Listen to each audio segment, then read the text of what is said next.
Olá, o Saúde Ativa está no ar e por aqui teremos informações sobre saúde e qualidade de vida. Você também vai conferir vídeos educativos e nesta edição vamos bater um papo com a oftalmologista, a doutora Priscila Silva, que vai falar sobre cuidados com a visão.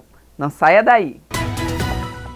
O Centro de Hemoterapia de Sergipe, o Hemose, registra baixo estoque de sangue e faz apelo para que a população realize a doação. Você também pode ser um colaborador e ajudar a salvar vidas. Basta estar em bom estado de saúde, sem sintomas de gripe ou resfriado. É necessário também ter idade entre 18 e 69 anos, peso superior a 50 quilos, comparecer ao Hemose bem alimentado, portando documento de identificação oficial, original e com foto. Maiores informações através dos telefones 79-3225-8043, 3259-3174. Você sabia que existem bactérias que se instalam em adubos e chegam até os alimentos? Confira um pouco mais no 8º episódio do Confissões de uma Bactéria, um vídeo produzido pelo Ministério da Saúde. Que escuridão! Aqui é a Terry. Onde eu tô? Ah, alguém pegou a água do rio onde eu tava e deu pra um pouquinho beber. Agora eu tô aqui dentro dele. Mas que louco! Até dentro de bicho, esse chato do antibiótico persegue a gente. Eu sei que dão esse remédio pra porco, boi e galinha, mesmo quando nem há sinal de doença. Porque isso ajuda os bichos a ficarem mais gordinhos, a crescerem mais. Complicado, hein? Porque aí, com esse outro uso abusado, o antibiótico aparece em toda parte, destruindo bactérias que ajudam no equilíbrio do mundo. E claro, também criando bactérias resistentes que podem fazer mal. Olha isso! Um batalhão de antibióticos! Deixa eu compartilhar meus truques de resistência com as colegas! Aê! Bactérias resistentes! Vencemos de novo! Ahá! Uhul! E já que tá tudo dominado no intestino deste porquinho, deixa eu dar um rolê! Saí pela porta dos fundos e vim parar nesta horta. É que usaram a caca do porquinho como adubo. Agora tô aqui toda feliz nessa cenoura. Já devo ir pra salada de alguém. Tcharam! Estou de volta ao intestino de uma pessoa! Adoro isso aqui! Não perca nossas aventuras no próximo episódio das nossas Confissões de uma Bactéria! Oh, yeah!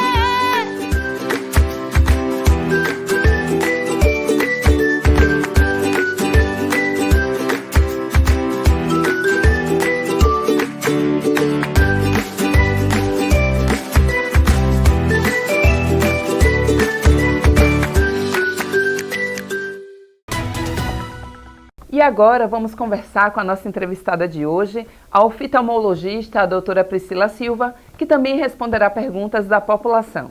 Doutora, seja muito bem-vinda ao programa Saúde Ativa. Obrigada, muito feliz de estar aqui. Já tem algum tempo que a gente vem combinando, esse programa e hoje finalmente conseguimos. Muito feliz de ter essa oportunidade de falar um pouquinho mais sobre os cuidados com a visão, tanto das crianças quanto dos adultos. Fala pra gente, doutora, quais são os principais sintomas de um problema de visão? Geralmente a principal queixa é ou dor de cabeça ou visão turva, seja ela para longe ou para perto, são as queixas mais comuns. Nesta pandemia, as pessoas elas negligenciaram muito os cuidados com a visão, a ida ao médico, realização de exames e até mesmo de cirurgias.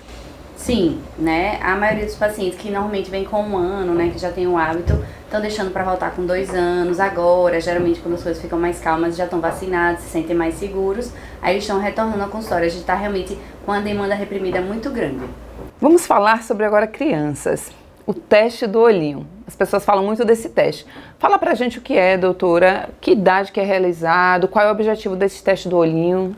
O teste do olhinho, ele é feito assim que a criança nasce, de preferência ainda no primeiro mês de vida, pode ser realizada inclusive na maternidade.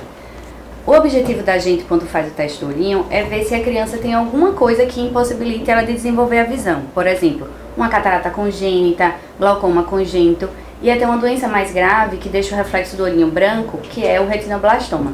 Então o ideal é que esse exame seja feito logo no início da vida para que seja feito o tratamento, caso seja necessário, de alguma intervenção cirúrgica ou um tratamento clínico. Doutora, a criança fez o teste do olhinho, tá tudo certinho, ela vai para casa e depois de quanto tempo os pais devem retornar com a criança para fazer outros exames, os periódicos? Isso vai depender um pouco de cada caso, né? A depender da criança, se foi prematura, se não, se nasceu no tempo certo, a gente vai orientar a depender 3 meses, 6 meses ou 1 ano. Mas no máximo, com 1 ano, a gente orienta que retorne para uma nova avaliação. Quais são os defeitos visuais mais comuns em crianças, doutora? O mais comum que a gente tem observado ultimamente é a miopia, que é a dificuldade de visão para perto, né? Fora isso, assim, não é tão comum em criança, não. O que a gente às vezes pega muito é estrabismo, que é quando o olhinho é torto. Aí tem que usar óculos e tem que fazer alguns tratamentos. Mas, por mais incrível que pareça, a criança não tem tanto problema de visão assim. Doutora, tem um papo quando a criança nasce que os pais ficam curiosos. Já está me enxergando, não está? A partir de que idade, né, o bebê já começa a enxergar? Como é que funciona esse processo? Então, o bebê que nasce no tempo certo, né, ele já nasce sim enxergando. Só que ele só enxerga bem de pertinho assim e ainda é turvo, borradinha e preto e branco, porque as cores a gente vai desenvolvendo depois que nasce, do 0 aos 6 meses. A gente vai ganhando distância, campo de visão e as cores. Então, enxerga assim, porém bem ruizinho. Por isso que é tão importante o contato próximo, né, da mãe com a criança, porque ele enxerga, além de ter todo o resto da questão do cheiro, mas assim, já enxerga assim. Ah, tá vendo? Então, papai, seus filhos estão te vendo, não muito, mas estão enxergando. Outra coisa, doutora, disseminando aí a tecnologia no mundo, né? Aparelhos eletrônicos, as crianças estão cada dia mais utilizando. A pandemia também veio fortalecer isso, né? As pessoas muito tempo em casa. Quais são os danos que os aparelhos eletrônicos, na verdade, podem causar às crianças? Então, há pouco eu disse que criança tem pouco problema, né, de visão. Só que com a pandemia, né, o consultório está lotado de crianças ou com queixa de olho seco por questão de ficar tempo demais no eletrônico, então eles acabam não piscando o olho, aí começa a ficar coçando, vermelho, às vezes lacrimejando, né, que era uma coisa que a gente não via em criança. E também a questão de você estar exposto àquele eletrônico, você está tendo muita luz azul, que a gente tem falado muito sobre isso. Essa luz azul ela é muito prejudicial, a gente ainda não sabe o quanto, mas a gente sabe que usando muito tempo pode causar lesão na retina.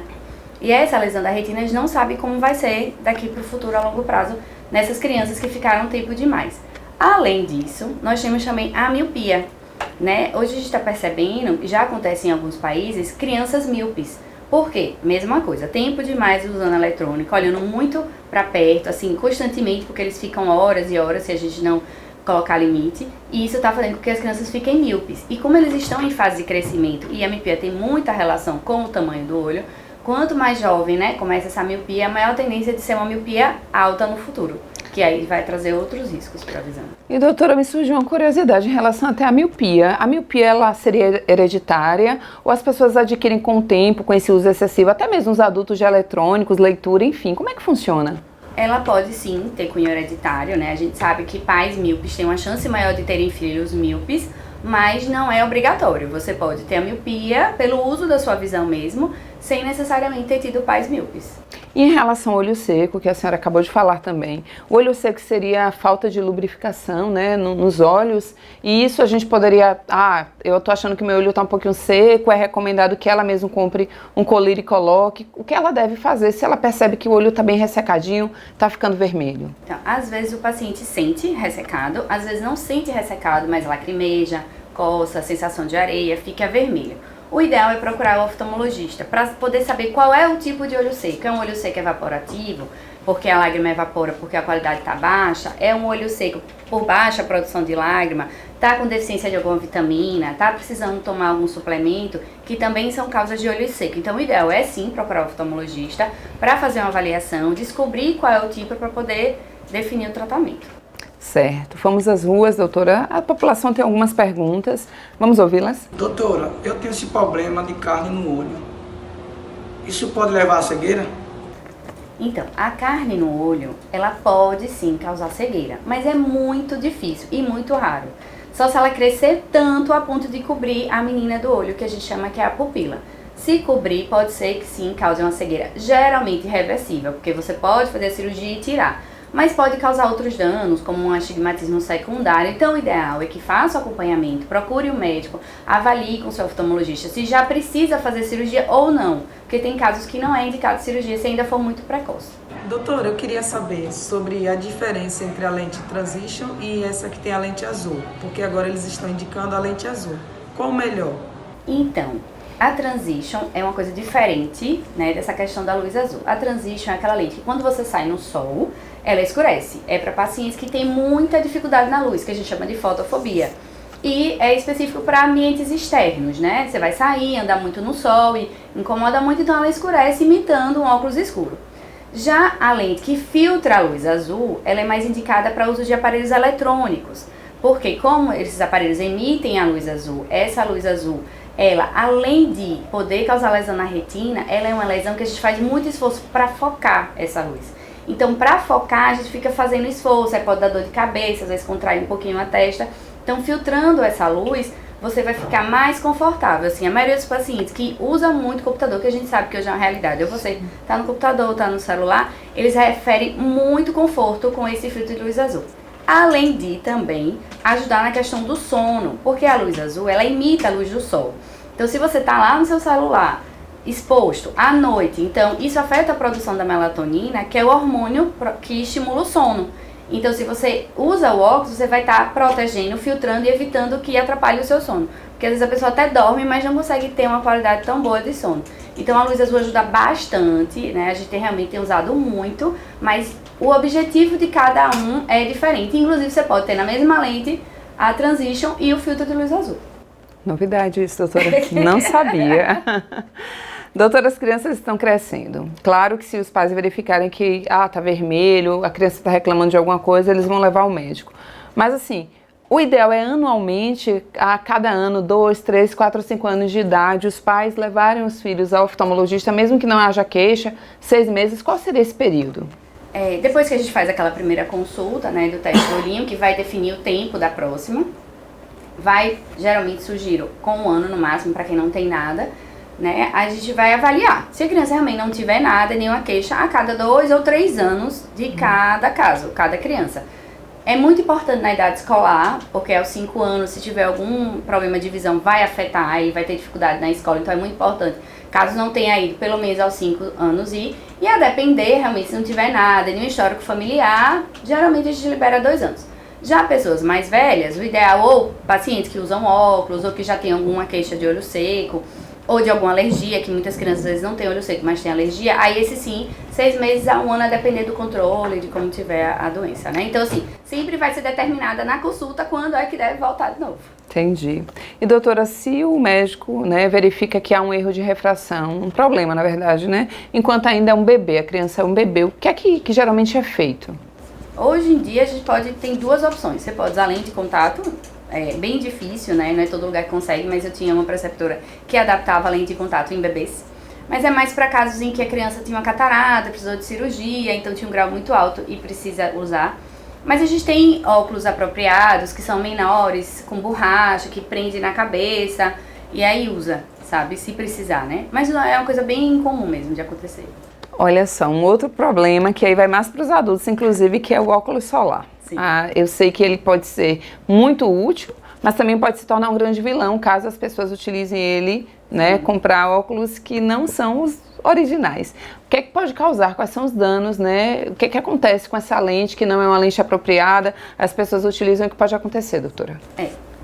Assim, quando você usa uma lente solar, que ela não tem o filtro, que não tem a proteção, ou seja, que você compra em algum lugar que você não tem certeza da qualidade, você vai estar prejudicando mais a visão do que ajudando. Porque a partir do momento que você escurece a visão, a pupila, a menina do olho, dilata. Quando ela dilata, vai entrar mais luz no olho. Então, vai entrar mais sol na retina, mais raio solar. Então, além de não ajudar, ainda atrapalha. Né? Você acha que está fazendo bem e está atrapalhando. É melhor ficar sem óculos, se for para usar um óculos sem proteção.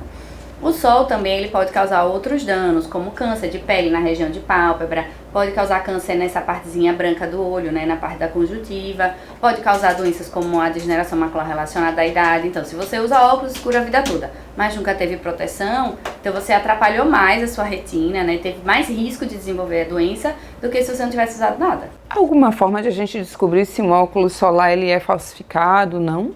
É muito difícil você, olhando, descobrir, a não ser que seja um óculos bem ruinzinho, que você consiga ver que a lente está ali deformada. Mas é muito difícil. O ideal realmente é escolher o lugar de comprar, né? Lugar de confiança, de referência, que você tenha certificado. Algumas óticas, elas têm um aparelhinho que detecta se aquela lente tem filtro ou não. Inclusive, a gente tem até lentes transparentes que tem filtro, a depender do material, pode ter filtro de luz, dos raios solares, que seriam lentes mais seguras, mesmo elas sendo claras. Mas assim, o ideal realmente é escolher o lugar de comprar, é a melhor forma de garantir. E crianças podem fazer uso do óculos solar? A partir de que idade? Claro, não tem idade, assim, começou a ir pro sol. Se é uma criança que fica com boné e deixa, tranquilo. Mas se ela começar a já deixar usar, a dificuldade é conseguir que a criança fique. Mas se a criança usar, a mesma coisa. Escolher um óculos de qualidade, um lugar que comprar, né? Não é pra usar esses óculos de brinquedo, não, que vende, né? Às vezes, óculos de brinquedo, que vende em loja de brinquedo. Você usa em casa pra brincar, mas não pra sair no sol.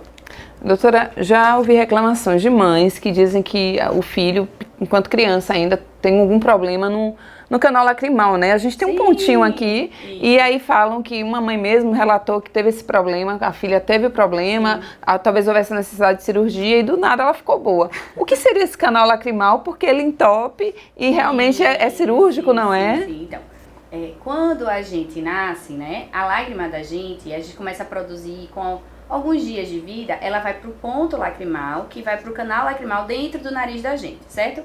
Nesse canal tem uma válvulazinha que se abre justamente depois que a gente nasce. Então, se é uma criança que nasceu cedo, antes um pouquinho do tempo, ela não se abriu. Aí a lágrima que deveria ir pro canal não vai, acumula. Então fica ali o líquidozinho acumulado. A gente sabe que 95% dos casos abrem até 1 ano. Então, até 1 ano, realmente, a conduta é fazer uma massagenzinha no cantinho para estimular, para ver se consegue que a válvula abra. Se não abrir com 1 ano, aí a gente pode fazer uma intervenção, que não chega a ser necessariamente uma cirurgia. Você pega um caninho, bota dentro do canalzinho lacrimal e injeta soro. Como é criança, né, realmente um procedimento mais complexo. Então a ideia é ir logo para o médico ensinar a massagem, né, para poder abrir, e geralmente abre espontaneamente, mesmo que não faça nada. Doutora, vamos agora a um breve intervalo e já já a gente volta com mais perguntas da população. Fiquem aí. Estamos de volta aqui nos nossos estúdios a doutora Priscila Silva, oftalmologista, falando sobre cuidados com a visão tanto dos adultos quanto das crianças. Doutora, a população tem outras dúvidas. Vamos ouvi-la. Já passei dos 40 e eu tenho uma certa dificuldade de enxergar de perto. Eu lembro que minha mãe tinha esse problema e eu achava engraçado, e hoje eu estou passando por isso.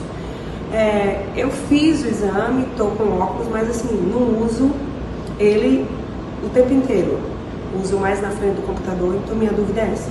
Eu preciso usar o óculos o tempo inteiro ou eu preciso só nos horários de trabalho, principalmente quando eu estiver na frente da tela do computador?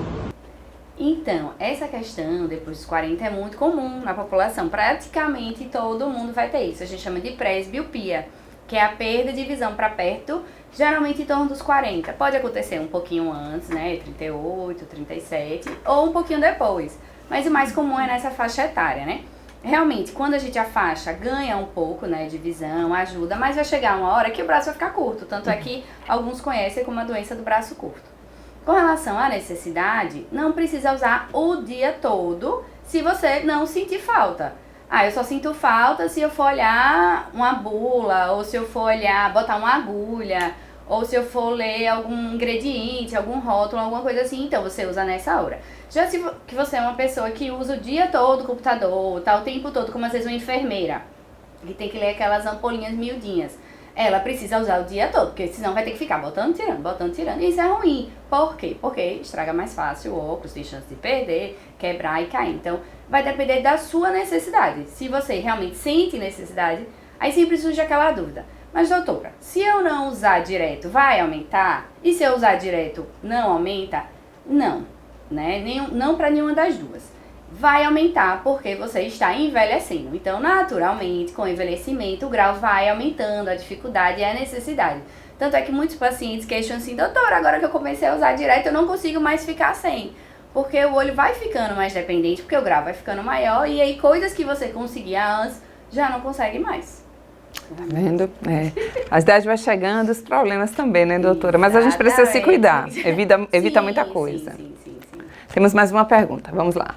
Doutora, eu fiz o meu óculos tem mais ou menos uns 6 meses, Só que ainda eu vejo turvo, parece que eu estou pisando em buracos. Isso é normal? Então, é muito comum essa questão da queixa de que o chão está andando, de que tem buraco, para quem usa multifocal. Porque o multifocal é uma lente que foi feita para atender a 3 demandas. A visão de longe, que fica na parte superior da lente, a visão intermediária, que seria uma distância de um computador, e a visão de perto. Então, essa mudança, essa progressão de graus dentro da lente, faz com que dê essa diferença, esse desnível que dá essa sensação. Normalmente, lentes de boa qualidade, à medida que a pessoa vai usando, ela aprende. O cérebro da gente tem uma capacidade de adaptação. Então, a pessoa aprende a usar o multifocal.